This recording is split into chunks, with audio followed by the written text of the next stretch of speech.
प्रभु राम देव भगवान अल्लाह खुदा ईश आदि नाम एक ही शक्ति के हैं। वो कैसा है, कहां है, कैसे मिलता है, किसने देखा है?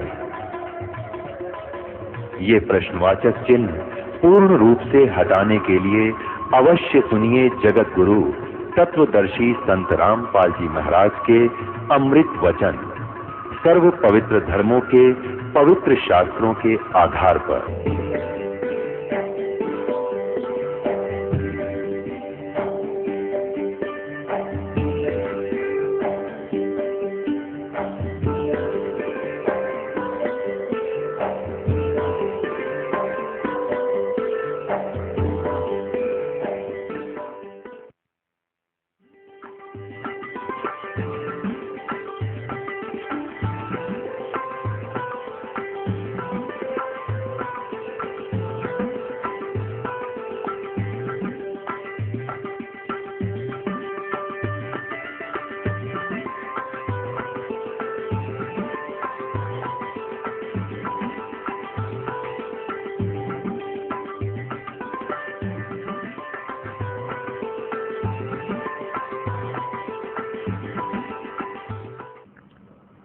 सतगुरुदेव की जय। बंदी छोड़ कबीर परमेश्वर जी की जय। बंदी छोड़ गरीबदास जी महाराज जी की जय। स्वामी रामदेवानंद जी गुरु महाराज जी की जय।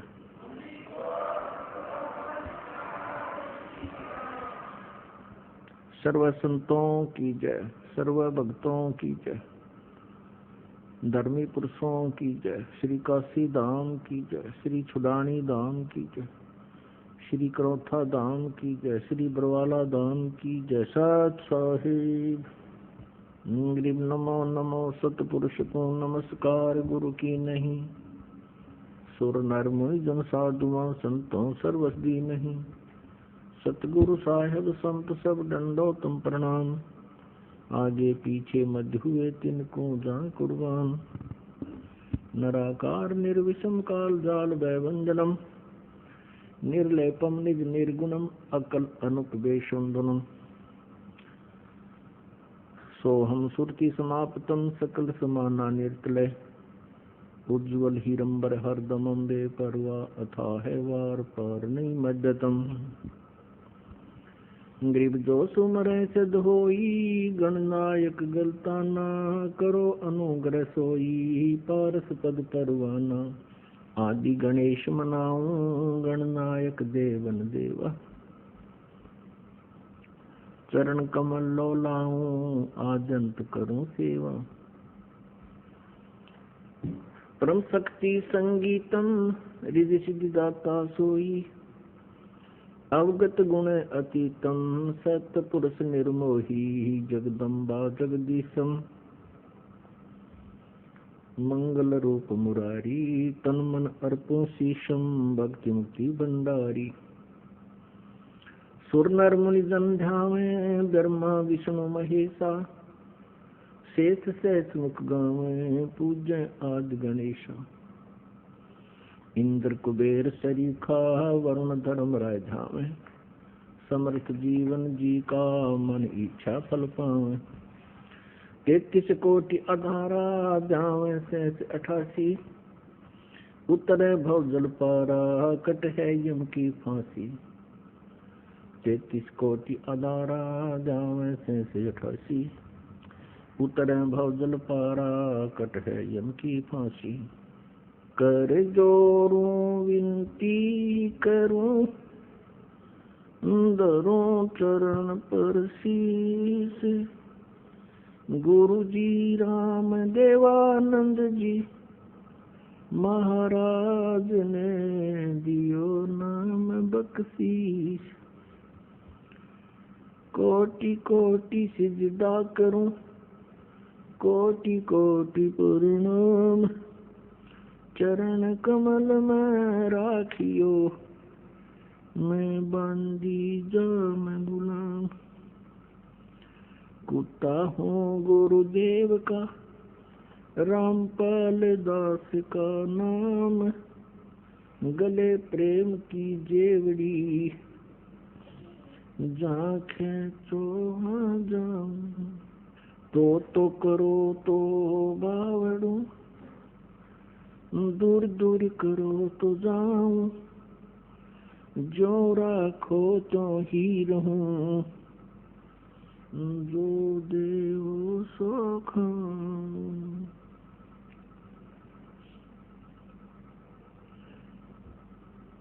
जय इब के सतगुरु मिले, सब दुख आँखों रोए, चरणों ऊपर शीस धरूं, कहूँ जो करी हो, कबीर साईं मिलेंगे, पूछेंगे कुशलात, आदि अंत की सब कहूँ, अपने दिल की बात। गुरु जी तुम ना भूलियो, चाहे लाख लोग मिल जाएं, हमसे तुमको बहुत है, तुम जैसे हमको नहीं। तुमरे विसारे क्या बने, मैं किसकी शरण में जाऊं। शिव बिरंच मुनि नारदा, तिनके हृदय ना समाऊं। आवे गुण किए तो बहुत किए, अब गुण किए तो बहुत किए, करत न मनी हरि। बावे बंदा बख्श दियो, बावे गर्दन उतारो। अब गुण मेरे बाप जी, बख्शो गरीब नवाज। जो मैं पूत कपूत हूँ, बोहर पिता को लाज। मैं अपराधी जन्म का, नख से भरे विकार। तुम दाता दुख भंजना, मेरी करो सबर। सूरत करो मम साइया, हम हैं भव जल माही। आप ही बैजंग, जो तुम न पकड़ोगे बाँह। हे बंदी छोड़ दयाल जी, तुम तक हमारी दौड़े। जैसे कागज जहाज का, सूझत और न ठोरे।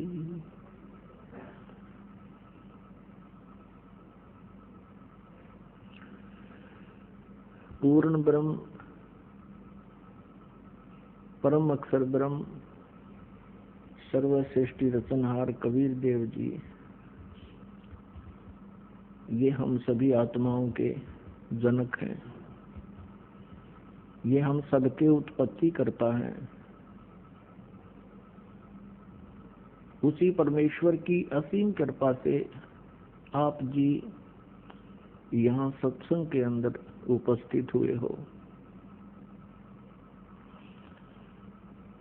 पुण्यात्माओं, परमात्मा कबीर देव जी स्वयं सतलोक से आते हैं, जहाँ हम सभी का उद्गम स्थल है, जहाँ हम सभी उत्पन्न किए गए थे, जहाँ हम रहा करते थे, वो सतलोक है। सतलोक का अर्थ है शाश्वत स्थान। शाश्वत मीन सदा रहने वाला, जिसका कभी नाश ना हो। हम वहां रहा करते थे सतलोक में, हमारा जन्म और मृत्यु नहीं होता था, वृद्ध अवस्था नहीं थी। वो अनाम्य लोक है। अनाम्य का अर्थ होता जिसमें कोई रोग ना हो। एक अनामी लोक है, वो अलग है। अनाम्य का अर्थ होता जिसमें कोई रोग ना हो। हम उस लोक में रहा करते थे और हम अपनी गलती के कारण, अपनी नासमझी के कारण हमने वहां एक भयंकर भूल करी, जिस कारण से हम सभी यहाँ काल के जाल में फंस गए। ये काल का लोक है जो श्रीमद् भगवद गीता अध्याय नंबर 11 के श्लोक 32 में खुद कहता है कि मैं काल हूं अर्जुन, अब सभी को खाने के लिए आया हूं, सबका नाश करूंगा। अर्जुन श्री कृष्ण को बहुत अच्छी तरह जानता था। श्री कृष्ण अर्जुन के साले थे, क्योंकि श्री कृष्ण की बहन सुभद्रा अर्जुन से ब्याही थी। और उसके पश्चात भी उस समय जब वो काल प्रकट हुआ, काल आया, प्रवृत्त हुआ, श्री कृष्ण जी के शरीर में प्रवेश हो करके और फिर शरीर से बाहर निकल के उसने अपना विराट रूप दिखाया, श्री कृष्ण का शरीर ओझल कर दिया। तब अर्जुन पूछता है कि हे महानुभाव, आप कौन हो? मैं आपसे अपरिचित हूं, मैं बहुत भयभीत भी हूं। इससे सिद्ध है कि वहां वो श्री कृष्ण जी नहीं थे, काल था। वो काल बोल रहा था। श्रीमद् भगवद गीता जी का ज्ञान इस काल भगवान ने दिया है श्री कृष्ण जी के शरीर में प्रवेश करके। तो वो स्वयं कहता है कि मैं काल हूं और अब प्रवृत्त हुआ हूं। यदि श्री कृष्ण गीता जी का ज्ञान दे रहे होते तो ये शब्द प्रयोग नहीं करते और न ही अर्जुन को ये पूछने की आवश्यकता पड़ती, आप कौन है? ये वो काल है जो प्रत्येक कार्य, प्रत्येक कर्म ये धोखे से करता है, प्रत्येक को मिसगाइड रखता है, किसी को भी सत्य से परिचित नहीं होने देता। और गीता जी अध्याय नंबर 4 के श्लोक 5 और 9 में ये खुद कहता है, अर्जुन तेरे और मेरे बहुत जन्म हो चुके हैं, तू नहीं जानता, मैं जानता हूं। मेरे जन्म और कर्म अलौकिक हैं। इसके कर्म अलौकिक ऐसे हैं कि ये किसी को सच्चाई से परिचित नहीं होने देता, अपने वास्तविक रूप को कभी किसी के सामने प्रत्यक्ष नहीं करता। ये काल है जिसके लोक में हम फंस गए हैं। और ये स्वयं अर्जुन कह रहा है, क्योंकि वो श्री कृष्ण मान रहा था उनको, कह रहा है कि हे भगवान, आप तो देवताओं को भी खा रहे हो। 11वें अध्याय के 21वें श्लोक में आप ऋषियों को भी खा रहे हो और वो आपसे ही मंगल कामना कर रहे हैं, प्रार्थना कर रहे हैं अपनी सुरक्षा की, आप उन्हें भी खा रहे हो। कुछ आपकी दाढ़ों में लटके हुए हैं, सब के सब आपके मुख में समा रहे हैं। तो 11वें अध्याय के 32वें श्लोक में कहता है, अर्जुन मैं काल हूं, मैं अब प्रवृत्त हुआ हूं और तू ना युद्ध करेगा तो भी मैं इनको मार डालूंगा, मैंने इनको खाना है। तो ये लोक इस काल का है और यहां जन्म और मृत्यु कंपलसरी है, क्योंकि इसको काल भगवान को एक श्राप लगा हुआ है 1 लाख मानव शरीरधारी प्राणियों का नित आहार करने का। पुण्यात्माओं, जैसे ये स्थूल शरीर तो यहाँ रह जाता है, हम तो इसके काम लगे रहते हैं। कोई जमीन में गाड़ देता है, कोई स्वाहा कर देता है, संस्कार कर देता है, जला देता है, कोई जल प्रवाह कर देता है, कोई वैसे जंगल में डाल देता है। ये स्थूल शरीर को नहीं खाता, इसके अंदर सूक्ष्म शरीर है और सूक्ष्म शरीर के अंदर पूरे जीवन में मनुष्य शरीर के अंदर जितने भी ये व्यसन करता है, आहार करता है, उसका सूक्ष्म तत्व समावेश हो जाता है सूक्ष्म शरीर में। और उस सारे 1 लाख मानव शरीरधारी प्राणियों को तपस्या के ऊपर एक बहुत बड़ी तपतशिला माने अपने आप गर्म एक तवे जैसी पत्थर की टुकड़ी उसके ऊपर डाल देता है, वो स्वतः गर्म रहती है, बहुत बहुत गर्म होती है, और सभी प्राणियों को उसके ऊपर डाल देता है। फिर वो वहां प्राणी ऐसे तड़प तड़प कर जैसे खील भुंजा करें ऐसे चटक पटक करते हैं, और वो मरते नहीं, सूक्ष्म शरीर में पीड़ा बहुत होती है। सब तौबा बोल जाते हैं, उनसे निकले हुए गंध को वो काल खाता है। अपने आत्माओं, जिसका उद्देश्य ही यहाँ खाना है, मारना है, और इसीलिए जन्म और मृत्यु यहाँ कंपलसरी है, तो ऐसे लोक में हम रह रहे हैं। अब ये गीता ज्ञानदाता ज्योत स्वरूपी निरंजन भी कहलाता है, 21 ब्रह्मांड का स्वामी है, 21 ब्रह्मांड का मालिक है, प्रभु है, राम है। इसको ब्रह्म भी कहते हैं, ब्रह्म, और इसी को सरपुरुष भी कहते हैं, जो गीता जी अध्याय नंबर 15 के श्लोक 16 और 17 में 3 पुरुष बताए हैं। एक सरपुरुष, सरपुरुष ये खुद है, ये ज्योत स्वरूपी निरंजन भी कहलाता है, ये काल भी कहलाता है। और एक अक्षर पुरुष, अक्षर पुरुष 7 शंख ब्रह्मांड का स्वामी है, 7 शंख ब्रह्मांड का स्वामी, 7 शंख, नील पद्म शंख, वो अक्षर पुरुष कहलाता है। अक्षर का अर्थ होता है जिसका नाश ना हो, अविनाशी। लेकिन वास्तव में ये अक्षर पुरुष, जिसे परब्रह्म भी कहते हैं, ये भी अविनाशी नहीं है, इसकी भी आयु सीमा है। इसीलिए गीता जी अध्याय नंबर 15 के श्लोक 17 में कहा है कि उत्तम पुरुष तु अन्य परमात्मा इति उदाहरते, यह लोक तरम आविश्य विवर्ती अवै ईश्वर है। उत्तम पुरुष, जिसे गीता जी अध्याय नंबर 15 के श्लोक नंबर 16 में 2 पुरुष बताए, सरपुरुष और अक्षर पुरुष, और साथ में ये भी निर्णय दिया है कि इनके तथा इनके अंतर्गत जितने भी प्राणी हैं ये सभी नाशवान हैं, और जीवात्मा किसी की मरती नहीं, वो अमर है। इसलिए 17वें श्लोक में 15वें अध्याय के तुरंत कहा है कि उत्तम पुरुष है तो अन्य, यानी पुरुषोत्तम पुरुष, उत्तम, उत्तम पुरुष, उत्तम माने श्रेष्ठ, पुरुष माने प्रभु, यानी अच्छा भगवान। तो इसका मतलब है ये दोनों अच्छे नहीं है, सरपुरुष भी और अक्षर पुरुष भी। इसलिए उत्तम पुरुष अन्य बताया है, और उसी को परमात्मा कहा जाता है, और वही तीनों लोकों में प्रवेश करके सबका धारण पोषण करता है, वो है वास्तव में अविनाशी परमात्मा।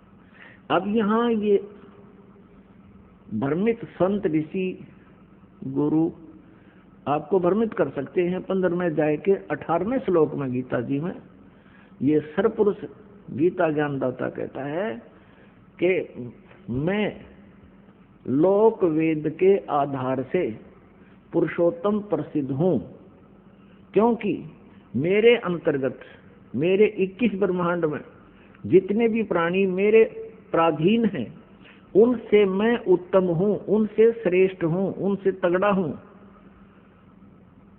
इसलिए मैं पुरुषोत्तम नाम से प्रसिद्ध हूँ। केवल लोकवेद, लोकवेद माने दंत कथा, जो वास्तविक ना हो।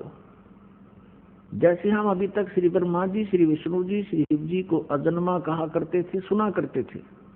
इनके कोई माता पिता नहीं, इनको सर्वेश्वर, महेश्वर, मृत्युंजय, कालज्ञ, सर्वेश्वर कहा करते थे। ये लोकवेद था, ये दंत कथा थी। वास्तव में इनके इतिहास में लिखा है, इनकी जीवनी में लिखा है कि नासवान है और इनकी जन्म मृत्यु होती है।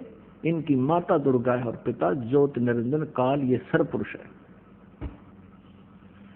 ये स्वयं भी स्वीकार करता है गीता जी अध्याय नंबर 10 के श्लोक नंबर 2 में कि मेरी उत्पत्ति को न तो देवता जानते हैं, न ये सिद्ध पुरुष, और न ये ऋषि जानते हैं, क्योंकि ये सभी मेरे से उत्पन्न हुए हैं। तो पुण्यात्माओं, वो पुरुषोत्तम कोई और है। और वो पुरुषोत्तम रहता कहाँ है? वो शाश्वत स्थान में रहता है,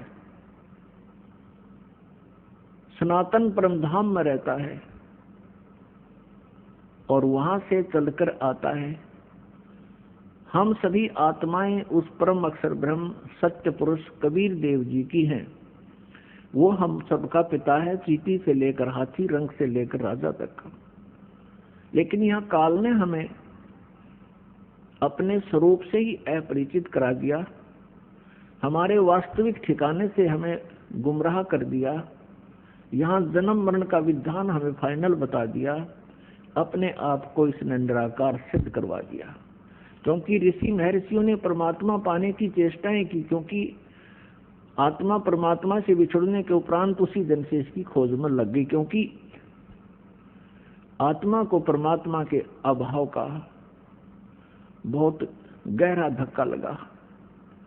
पुण्यात्माओं, जब तक आपके घर पर बिजली आई हुई है, बल्ब भी चल रहे हैं, कूलर भी चल रहे हैं, पंखा भी चल रहा है, और भी आवश्यक कार्य आप जो कर रहे हैं वो भी हो रहा है, और जिस समय वो बिजली चली जाती है फिर आपको उसकी आवश्यकता महसूस होती है, उसका अभाव आपको खटकता है, और सारा दिन कट लग जाए तो पसीने छूट जाते। तो ऐसे ही आत्मा को, हम सभी को वहां बहुत सुख था, किसी चीज का कोई अभाव नहीं था। जो ही हम इस काल के साथ यहाँ इसके लोक में आए, हमारा वो लाइट चली गई, परमात्मा से मिलने वाली राहत हमें समाप्त हुई, खत्म हुई। और हमारे जितने इन्वर्टर चार्ज थे, जब तक वो चलते रहे तो हम सोचते रहे मौज हो रही है, और जब हमारे इन्वर्टर की बैटरी डिस्चार्ज हो गई, फिर हम गधे और कुत्ते सुअर बना दिए गए इस काल के द्वारा, काल के लोग।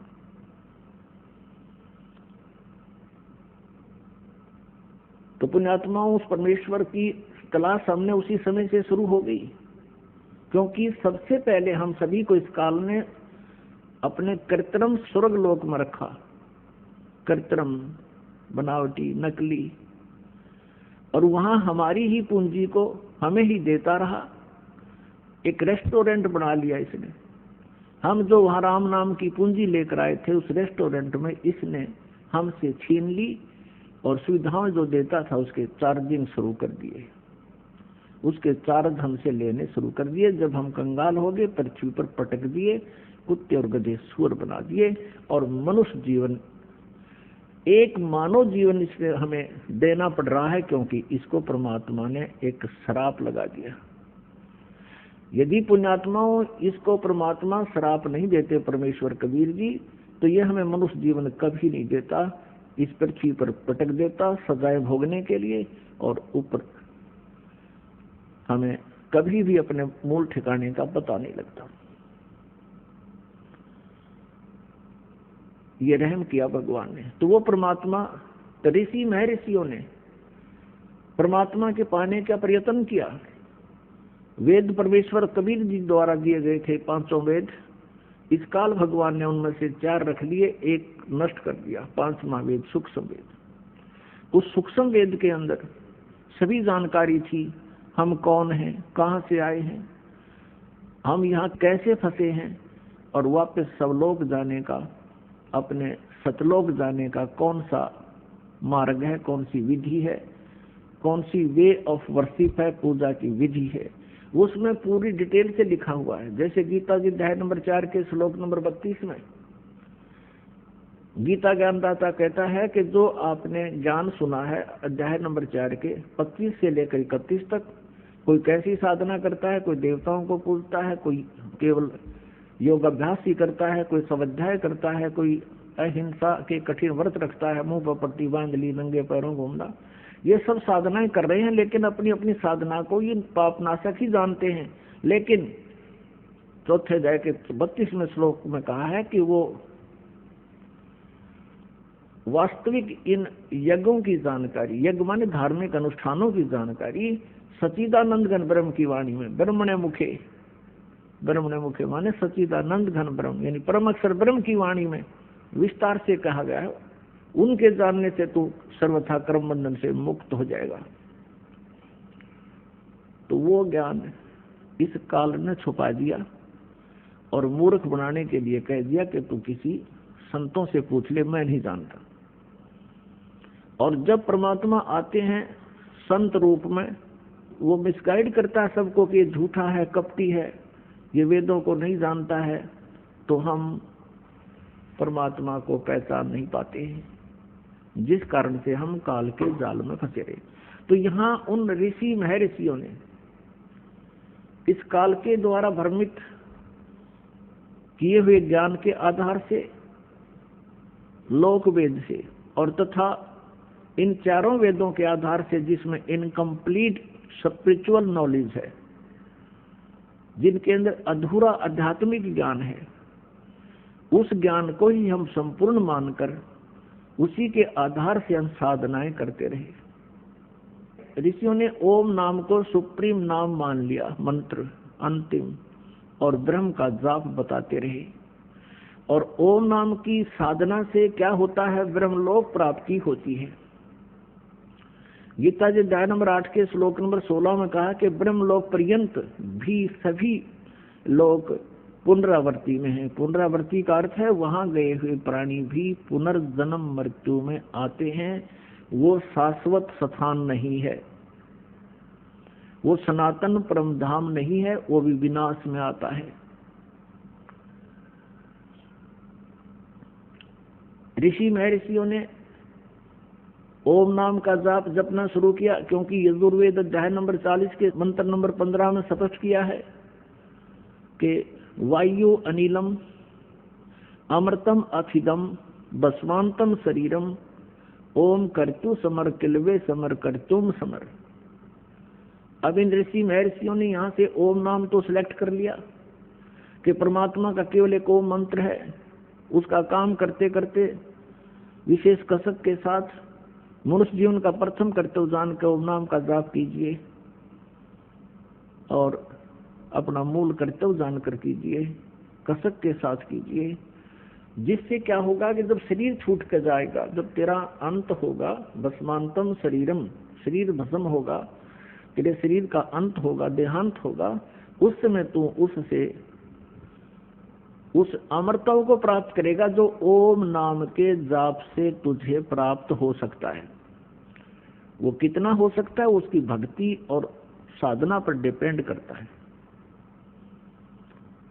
तो उसके आधार से वो हो सकता है एक कल्प युग तक भी रह सकता है, हो सकता है एक महाकल्प तक भी रह सकता है। महाकल्प होता है ब्रह्मा जी की एक आयु। ब्रह्मा जी की मृत्यु को महाकल्प कहते हैं।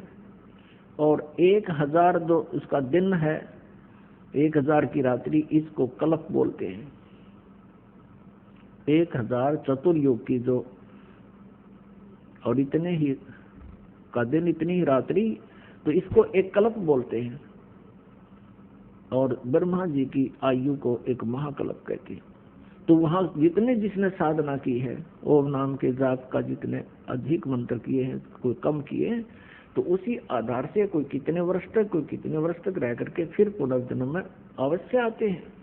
तो ऋषि महर्षियों ने यजुर्वेद के 40वें अध्याय के मंत्र 15 में ये तो ले लिया कि ओम नाम है, लेकिन क्या उनकी आंखें बंद हो गई थी? 40वें अध्याय में भी ही यजुर्वेद अध्याय नंबर 40 के ही मंत्र नंबर 10 और 13 में एक स्पेशल इंस्ट्रक्शन दी है वेद ज्ञानदाता ने कि कोई तो परमात्मा को संभव माने जन्म उत्पन्न होने वाला कहता है, जैसे श्री राम, श्री कृष्ण और श्री परशुराम आदि के रूप में।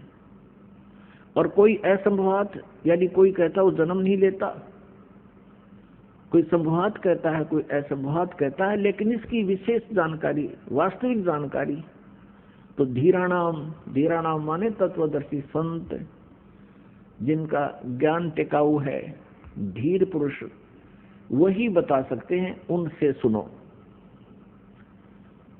तो इससे सिद्ध है कि वेद ज्ञान भी इनकम्प्लीट है, लेकिन गलत नहीं है। ये सिलेबस है जैसे 10वीं कक्षा तक का सिलेबस है।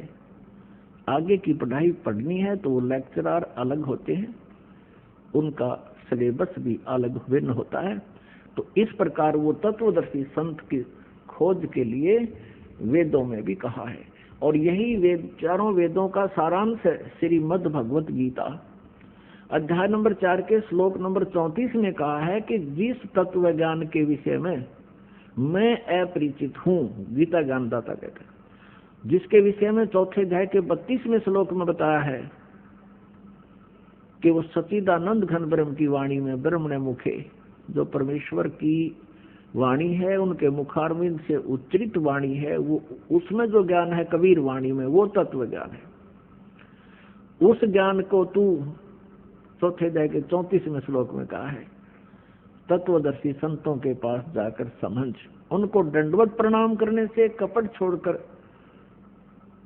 सरलता पूर्वक प्रसन्न करने से वो तत्वदर्शी संत तुझे परमात्म तत्व का ज्ञान कराएंगे। वो परमात्म तत्व गीता ज्ञानदाता से अन्य है,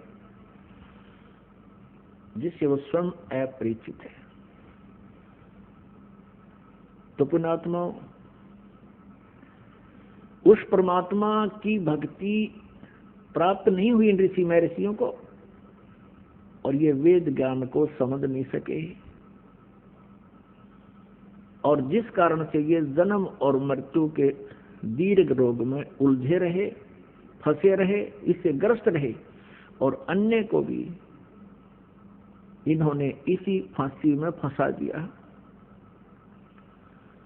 इन्होंने साधनाएं की ओम नाम के जाप से, और हठ योग किया, एक आकाशवाणी की थी काल ने, ब्रह्म ने अपने पुत्र ब्रह्मा के लिए। जब ब्रह्मा जी कमल के फूल पर विराजमान थे, ये सचेत कर दिए, बेहोश कर रखे थे पहले इस काल में। जब ये सचेत हुए, होश में आए, ये कहते हैं कि मुझे नहीं पता मैं कहाँ से जन्म हुआ, मेरा कौन जनक है, मेरा क्या उद्देश्य है, कमल के फूल पर मैं कहाँ से आ टिका। तब आकाशवाणी हुई कि तप करो, तप करो। इस काल भगवान ने आकाशवाणी कर दी, इनको मूर्ख बनाने के लिए, अपने जाल में फंसाए रखने के लिए। वेदों से न्यारा ज्ञान अपनी तरफ से अपना मत पर प्रोड्यूस कर दिया इनके अंदर। ब्रह्मा जी ने 1000 वर्ष तक तप किया। जब इसकी बैटरी चार्ज होगी, इसमें सिद्धियां आ गई, तो रिमोट इस काल के पास है इनका। तब कहा कि अब तुम सृष्टि करो। अब ब्रह्मा जी से ज्ञान प्राप्त है सभी को, विष्णु जी को, शिव जी को, और सभी ऋषि और महर्षियों को। अब ब्रह्मा जी से प्राप्त ज्ञान के आधार से ब्रह्मा जी ने इनको मिसगाइड कर दिया, क्योंकि वो स्वयं भी भ्रमित था। इन्होंने कहा कि परमात्मा की आकाशवाणी हुई थी, मैंने 1000 वर्ष तक तप किया, मेरे अंदर बहुत पावर आ गई, शक्ति आ गई, वचन से भी उत्पत्तियां होने लगी, और भी बहुत सी क्रियाएं अपने आप होने लगी, और ओम नाम का जाप वेदों में फाइनल मंत्र है। इस ज्ञान के आधार से ऋषि महर्षि साधकों ने हजारों वर्षों तक साधनाएं की, हठ योग किए, क्योंकि सतयुग में लाखों वर्ष की आयु होती है। उनको परमात्मा प्राप्ति नहीं हुई। अन्य सिद्धियां आ गई, उन सिद्धियों को प्राप्त करके ये स्वयं ही प्रभु पा गए। जैसे दुर्वासा जी के पास सिद्धि थी, उसके वचन में इतनी शक्ति होगी, किसी का ये कह दे तेरा विनाश होगा, उसका विनाश हो जाता। अब जैसे अगस्त ऋषि को उपलब्धि होगी, उसने 7 सागरों को एक ही घूंट में, समुद्रों को पी लिया। आकाश में उड़ जाने की सिद्धियां होगी, एकदम अंतर्ध्यान हो जाने की सिद्धियां होगी। इस प्रकार से ये अन्य व्यक्तियों से कुछ अटपटे से हो गए, जिस कारण से इनको हमने मैं ऋषि मान लिया। लेकिन ये काल के द्वारा भ्रमित और अपना जीवन नष्ट करते रहे। अब गीता के अध्याय नंबर 11 के श्लोक नंबर 47 और 48 में गीता ज्ञानदाता कहता है, अर्जुन ये मेरा वास्तविक रूप है, मैं काल हूँ। 11वें अध्याय के 32वें श्लोक में स्पष्ट किया है। और मेरी प्राप्ति, मेरे इस स्वरूप के दर्शन ना तो पहले कोई कर सका तेरे अतिरिक्त, और ना आगे कोई कर सकता। अब मैंने अपनी कृपा से तुझे ये सब कुछ अपना शरीर, अपना रूप दिखाए, और मेरी प्राप्ति यानी मेरे इस रूप के दर्शन, ब्रह्म की प्राप्ति ना वेदों में वर्णित विधि से, ना किसी जप से, ना तप से, ना किसी क्रियाओं से कभी नहीं हो सकती। तो इसने तो किल्ली काट दी, स्पष्ट कर दिया कि मेरी प्राप्ति यानी ब्रह्म प्राप्ति नहीं है। अब ऋषि महर्षियों ने वही जाप किए जो काल ने इनको दे रखे थे, उससे इन ब्रह्म प्राप्ति हुई नहीं। इन्होंने अपने अनुभव की पुस्तकें उपनिषद बना डाले, परमात्मा निराकार है, और किसी ने परमात्मा को साकार भी बताने की चेष्टा की तो क्या बताया कि जो भी आपको दृष्टि गोचर है, ये पृथ्वी, पहाड़, सूर्य, चांद, सितारे, ग्रह, ये परमात्मा का साकार रूप बता दिया।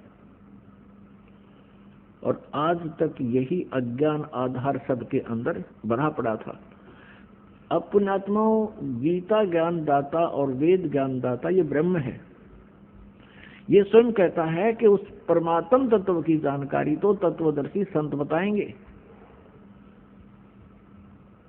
वो इन्हें मिला नहीं, वो इनको मिले नहीं, और मिले तो इन्होंने माना नहीं।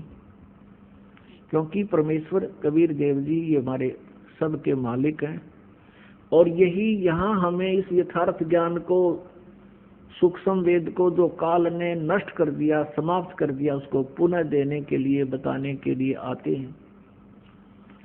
तुम कौन हो, कहाँ से आए हो, तुम यहाँ किस लिए जीवित हो, एक पल में ना जाने किसकी मृत्यु हो जावे, और तुम्हें मूर्ख बना रखा है। ये तुम्हारी कार है, ये तुम्हारी कोठी है, ये तुम्हारी संपत्ति है, और ऐसा नहीं करोगे तो डरा के रखता है ये मन सबको, इस आत्मा को भयभीत रखता है, तेरा विनाश हो जाएगा, तू ऐसा नहीं करेगा तो ऐसा हो जाएगा, सत्संग में जाएगा तो पीछे से हानि हो जाएगी। और वो हानि तो एक दिन होनी है, जब भगवान से दूर रहे तो मृत्यु हो जाएगी। फिर वो जिस लाभ के लिए सारा जीवन खो दिया वो परमानेंट खत्म हुआ। तो इन बातों को हमने गहराई से सोचना पड़ेगा। सत्संग में आने से आपको ज्ञान होता है, सत्संग में आने से आपको ज्ञान होता है, और वो परमात्मा द्वारा दिया हुआ, परमेश्वर द्वारा दिया हुआ ज्ञान उन्हीं की अमृतवाणी में आपको सुनाया जाता है, जो सच्चिदानंद घन ब्रह्म की वाणी है, जो पांचवा वेद है। उसके आधार से परमात्मा हमें बताते हैं कि तुम जो साधनाएं करते हो, जिस लोक में रह रहे हो, ये काल का लोक है, और यहाँ कोई भी प्राणी सुखी नहीं है। परमात्मा स्वयं आए, कबीर देव जी चारों युगों में आते हैं। सतयुग में सत्सुकृत नाम से प्रसिद्ध होते हैं, और पूरे युग में सत्सुकृत नाम के महापुरुष के नाम से जाने जाते हैं, ऋषि के नाम से। त्रेता युग में मुनिंदर नाम से उनकी प्रसिद्धि होती है, और द्वापर युग में करुणा में नाम से, और कलयुग के अंदर उन कबीर नाम से, उनके वास्तविक नाम से ही वो प्रकट होते हैं। यही नाम रखवाते हैं जो उनका वास्तविक नाम है, कबीर देव, कबीर साहब। अपनात्मा परमात्मा वैसे भी अन्य कई रूपों में प्रकट होते रहते हैं, लेकिन कबीर देव जो उनका नाम है, ये इस युग में प्रसिद्ध रहेगा। इसके इक्विवेलेंट और कोई प्रसिद्धि परमात्मा की नहीं होगी। परमात्मा के ज्ञान के प्रचार बहुत कुछ होंगे, उससे हमें लाभ भी बहुत मिलेगा, लेकिन परमात्मा का नाम कबीर देव ही चलेगा कलयुग में। तो चारों युगों में आकर के परमेश्वर ने ज्ञान तो हमें दिया, लेकिन इस काल ने हमें स्वीकार नहीं करने दिया। अब वो परमेश्वर अपने सतलोक शाश्वत स्थान से चलकर आते हैं, सनातन परम धाम से चलकर आते हैं। उस सनातन परम धाम में, सतलोक में कोई कष्ट प्राणी को नहीं होता। वहाँ जरा और मरण नहीं है। जरा मीन बुढ़ापा, मरण मीन मृत्यु। वहाँ जरा मरण नहीं है, वहाँ कष्ट कोई नहीं किसी के शरीर में, किसी प्रकार की कोई टेंशन नहीं है। उस लोक में हमें जाने से लाभ होगा, सर्व सुख होंगे, उसका भेद काल ने छुपा दिया और ऑप्शन छोड़ दिया कि उसको तो तत्वदर्शी संत बता सकते हैं, उनसे पूछ लो, मुझे नहीं मालूम। अब परमात्मा सतलोक से चलकर गति करके आते हैं और अपनी प्यारी आत्माओं को अपने विषय में पुनः जानकारी देते हैं। हमने प्रभु की परिभाषा पढ़ रखी है कि वो निराकार है। परमात्मा आते थे, स्वयं कहते थे मैं परमेश्वर हूँ, सारी सृष्टि का रचनहार हूँ, मेरा नाम कबीर है। कबीर देव जो वेदों में तुम कबीर देव पढ़ते हो वो मैं ही हूँ, और कुरान शरीफ में जो तुम अल्लाहु अकबर कबीरा कबीरा पढ़ते हो वो भी मैं ही हूँ, मेरी ही महिमा का गुणगान है। लेकिन सभी धर्मों के धार्मिक व्यक्ति भ्रमित हैं, सभी परमात्मा को निराकार मान रहे हैं और प्रत्येक ने शास्त्र विद साधना करके कंप्लीट साधना ना मिलने से, पूर्ण साधना ना मिलने से, भक्ति ना मिलने से बहुत कुछ ट्राई की, प्रयत्न किए, परमात्मा ना मिलने से ये बात अपना अनुभव पूरे समाज में प्रोड्यूस कर दिया, पूरे समाज में भर दिया कि परमात्मा निराकार है। तो परमेश्वर सतलोक से चलकर आते हैं, सनातन परमधाम से चलकर आते हैं, जहाँ जाने के बाद प्राणी को फिर कष्ट नहीं होता। इसी का समर्थन गीता ज्ञानदाता 18वें अध्याय के 62वें श्लोक में कहता, अर्जुन तो सर्वभाव से उस परमेश्वर की शरण में जा, उसकी कृपा से तू परम शांति को और सनातन परम धाम को प्राप्त होगा। परम शांति को और सनातन परम धाम को प्राप्त होगा। अपने विषय में कहता है अर्जुन 7वें अध्याय के 5 और 7 में, 7वें अध्याय के गीता जी के 7वें अध्याय के 5 और 7 श्लोक में अपने विषय में कहता है अर्जुन मेरी भक्ति कर तो मुझे ही प्राप्त होगा, लेकिन युद्ध तो करना ही पड़ेगा। युद्ध भी कर, मेरा स्मरण भी कर। गीता जी अध्याय नंबर 8 के श्लोक नंबर 1 में अर्जुन ने पूछा कि हे भगवान, आपने गीता अध्याय नंबर 7 के श्लोक 29 में कहा है कि उस तत्परम से परिचित और पूरे अध्यात्म ज्ञान से परिचित, सभी कर्मों से परिचित प्राणी केवल जरा और मरण से छूटने का ही प्रयत्न करता है, इस संसार की किसी भी वस्तु की इच्छा नहीं रखता। अब अर्जुन पूछता है 8वें अध्याय के प्रथम श्लोक में, किम तत्ब्रह्म, वो तत्ब्रह्म क्या है। 8वें अध्याय के 3रे श्लोक में गीता ज्ञानदाता कहता है वो परम अक्षर ब्रह्म है। गीता के अध्याय नंबर 15 के श्लोक नंबर 1 से 4 और 16-17 में ये बहुत विस्तार से जानकारी दी गई है। तत्वदर्शी संत की पहचान भी बताई गई है कि उल्टे लटके हुए संसार रूपी वृक्ष के सभी विभाग जो बता देगा। जैसे अक्षर पुरुष एक पेड़ है, निरंजन वा की डार, निरंजन कहते हैं सर्व पुरुष को। दूसरे शब्दों में हम कहें कि अक्षर पुरुष एक पेड़ है, सरपुरुष वा की डार और तीनों देवा शाखा हैं ये पात रूप संसार। पेड़ हम कहते हैं जो जमीन से बाहर दिखाई देता है, पृथ्वी से बाहर दिखाई देता है, उसको पेड़ बोलते हैं, वृक्ष बोलते हैं। और जमीन में जो गुप्त है, प्रोक्ष है, वो जड़ है, वो मूल है, वो परम अक्षर ब्रह्म है जो प्रोक्ष है। यजुर्वेद अध्याय नंबर 40 के श्लोक नंबर 17 में ये गीता ज्ञानदाता अपनी भी जानकारी देता है कि मैं तो ऊपर खम ब्रह्म, अहम खम ब्रह्म ओम, मेरा ओम नाम है। और खम माने ऊपर स्वर्ग में, यानी अंतरिक्ष में, स्वर्ग में, महास्वर्ग में, यानी ब्रह्मलोक में मैं रहता हूँ। और वो परमात्मा, पूर्ण परमात्मा तो गुप्त है, प्रोक्ष है। तो यहाँ गीता के अध्याय नंबर 15 के श्लोक नंबर 1 में लिखा कि ऊपर को जड़ वाला, नीचे को तीनों गुण रूपी शाखा वाला, ये उल्टा लटका हुआ संसार रूपी वृक्ष है। और जो संत इसके सभी विभाग बता देगा, पत्तों सहित, जड़ से लेकर पत्तों तक। तना कौन भगवान है, फॉर एग्जाम्पल है, और जड़ कौन भगवान है, संसार रूपी वृक्ष की। जड़ मीन जिससे सभी क्रियाएं हों, जिससे सबकी उत्पत्ति हुई हो, जो सबका जनक है और सबका धारण पोषण करने वाला, सबका पिता है, वो जड़ रूपी परमात्मा है। वो परम अक्षर ब्रह्म है। और तना जो है ये अक्षर ब्रह्म है, और उससे निकली हुई मोटी डार समझो ये सर्व ब्रह्म है। और उस सर्व ब्रह्म का यानी उस डार का 3 शाखाएं हैं, ये रजगुण ब्रह्मा, सतगुण विष्णु, तमगुण शिव जी रूपी शाखाएं हैं, और हम पात रूप संसार। तो परमात्मा ने आकर बताई थी सच्चिदानंद घन ब्रह्म की वाणी में, उस तत्व ज्ञान में बताया कि अक्षर पुरुष एक पेड़ है, निरंजन वा की डार, और तीनों देवा शाखा है, ये पात रूप संसार।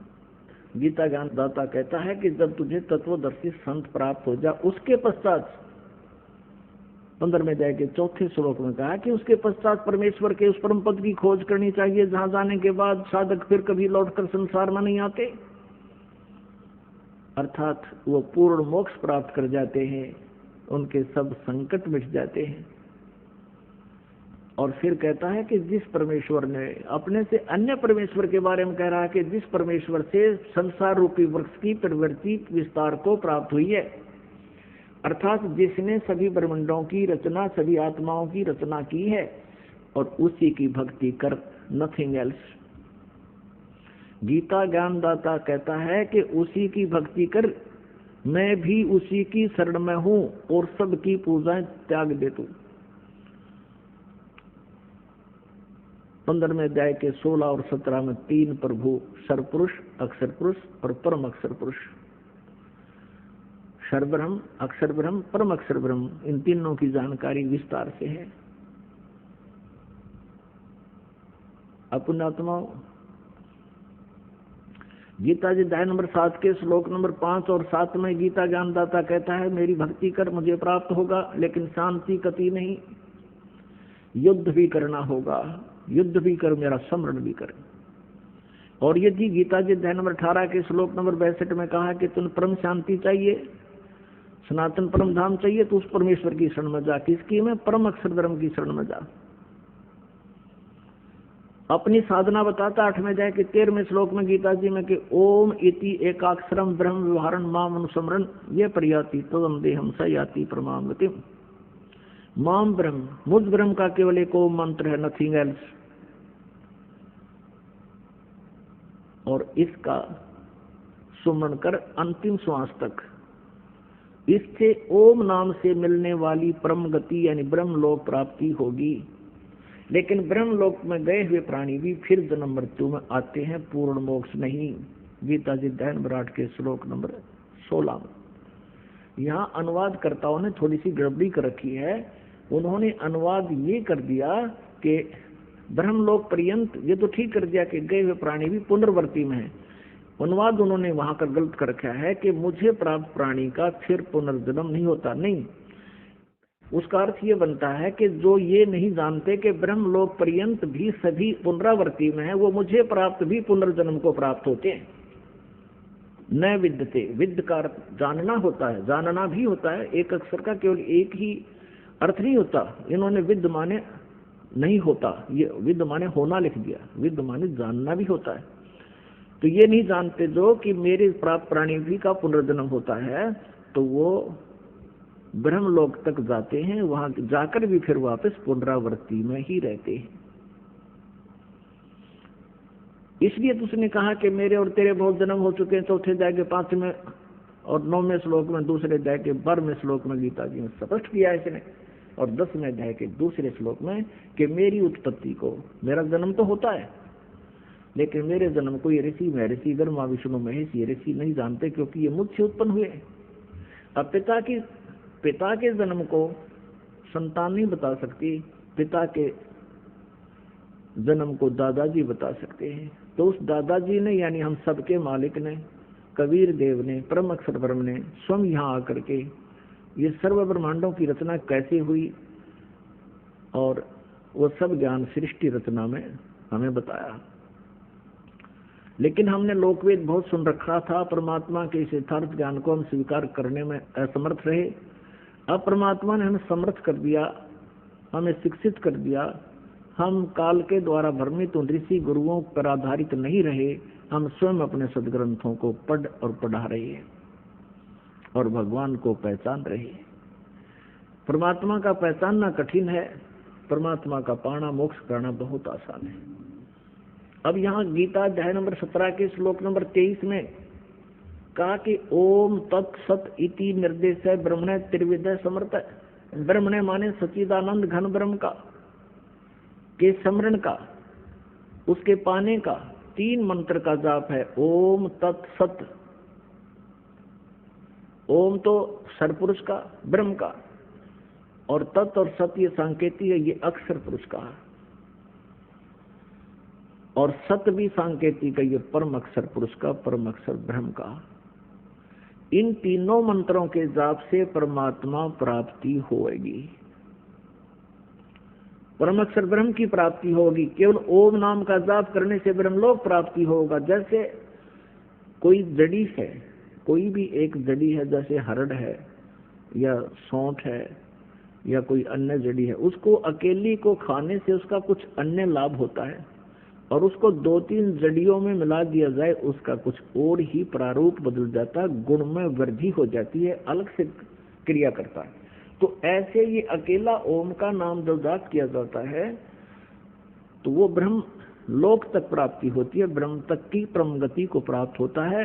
और जिसको गीता जी अध्याय नंबर 7 के श्लोक नंबर 18 में गीता ज्ञानदाता कहता है कि ये ऋषि जन, ऋषि महर्षि जो ज्ञानी आत्मा है वो हैं तो उदार, जो चौथे नंबर के हैं, एक आरत, एक अर्थार्थी, तीसरा जिज्ञासु और चौथा ज्ञानी।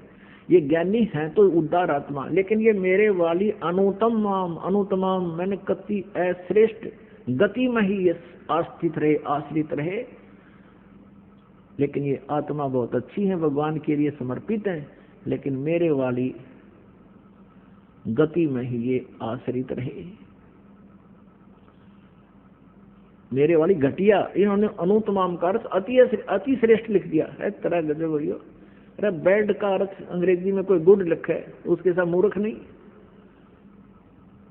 लेकिन ये समझ नहीं सके कि भगवान अपनी साधना को अनुतम नहीं कह सकता, लेकिन भगवान ये झूठ भी नहीं बोल सकता। उस परमेश्वर से डरता हुआ इन्हें सच्चाई भी बतानी पड़ी।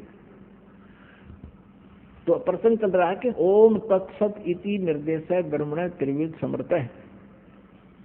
उस सच्चिदानंद घन ब्रह्म का, परम अक्षर ब्रह्म के पाने का ये 3 मंत्र का जाप है। ये 3 मंत्र की मजदूरी है, साधना है। इस क्रियाओं के करने से परमात्मा मिलेगा। यानी जैसे औषधियां बनाई गई है कई जड़ी मिला करके, उसको खाने से रोग नाश होगा, ये समझना। इस मंत्र के जाप करने से विधि विधान से प्राप्त करके, अन्य वैसे नहीं अपनी मर्जी से या किसी सिरफड़े से लेकर के इसका कोई लाभ नहीं होगा। अधिकारी बिना कोई भी कार्य सफल नहीं होता। तो इस दास से लेकर के तुम इसका जाप करोगे तो आपका जन्म और मरण का ये रोग कटेगा और परमात्मा मिल जाएगा, स्वस्थ हो जाओगे। अपना आत्मा 8वें अध्याय के 5 और 7 में तो ये खुद कहता है, मेरा भजन कर, मेरा जाप कर, मेरा समन कर। 8वें अध्याय के 13वें श्लोक में अपना मंत्र ओम बता रखे, मुझ ब्रह्म का ओम मंत्र है, एक अक्षर का। और फिर 17वें अध्याय के 23वें श्लोक में उस सच्चिदानंद घन ब्रह्म के पाने का मार्ग है। ये तत् और सत ये गुप्त है, इससे ये काल परिचित नहीं है इन 2 मंत्रों से। इसलिए इसने ऑप्शन छोड़ दिया है चौथे अध्याय के 34वें श्लोक में कि उस तत्व ज्ञान को, परमात्म तत्व को, परमात्मा के बारे में विशेष जानकारी को तत्वदर्शी संतों से जाकर समझो, वो बताएंगे। तो ये कोड वर्ड है, ये दास बता सकता है। इस पृथ्वी पर किसी के पास ये मंत्र नहीं है, और किसी सिरफिरे ने इस दास से प्राप्त करके और फिर वो कहीं बता भी देता है तो उससे कोई लाभ नहीं होगा, उसका भी नाम नष्ट हो जाता है, क्योंकि ये आध्यात्मिक मार्ग है। और काल ये चाहता है कि कोई 1-2 ऐसा सिरफिरा तैयार कर दूं जो औरों का विनाश कर दे, लेकिन अब आप समझदार हो, शिक्षित हो, अब इस भूल को नहीं करना। अनधिकारी से ये प्राप्त करके मंत्र अपना जीवन नष्ट ना करना। अब यहाँ क्या बताया है कि उस परम अक्षर ब्रह्म के पाने का ये 3 मंत्र का जाप है। 8वें अध्याय के 8, 9, 10 श्लोक में गीता ज्ञानदाता कहता है, जिस परम अक्षर ब्रह्म के बारे में 8वें अध्याय के 3रे श्लोक में कहा है, यदि उसकी साधना करनी है, उसकी साधना करने वाला उसी को प्राप्त होता है। 8वें अध्याय के 5 और 7 में कहता है, मेरी साधना करेगा तो मुझे प्राप्त होगा, तुझे शांति कति नहीं, युद्ध करना होगा, युद्ध भी कर। 18वें अध्याय के 62वें श्लोक में कहा कि तूने परम शांति चाहिए तो उस परमेश्वर की शरण में जा, उसकी ही कृपा से तू सनातन परम धाम को प्राप्त होगा, परम शांति को प्राप्त होगा। और 8वें अध्याय के 8, 9, 10 में यही प्रमाण कर रहा है कि उसकी भक्ति करने वाला अंत समय तक, यानी साधना एक जैसी ही है। कोई यूं सोचा कि अभी मैं समाधिस्थ हो जाऊं, परमात्मा के ऊपर देखकर वापस आ जाऊं, तो उससे वापस देख भी आए और वापस भी आएंगे।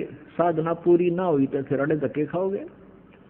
अब बच्चा स्टूडेंट पढ़ रहा है, विद्यार्थी पढ़ रहा है विद्यालय में, और वो ये पूछता है कि मैं आईएएस कर रहा हूँ, आईएएस करके क्या लगूंगा, डिप्टी कमिश्नर लगूंगा, एक बार देख कर आता हूँ कैसा होता है, डिप्टी कमिश्नर कैसा ऑफिस होता है।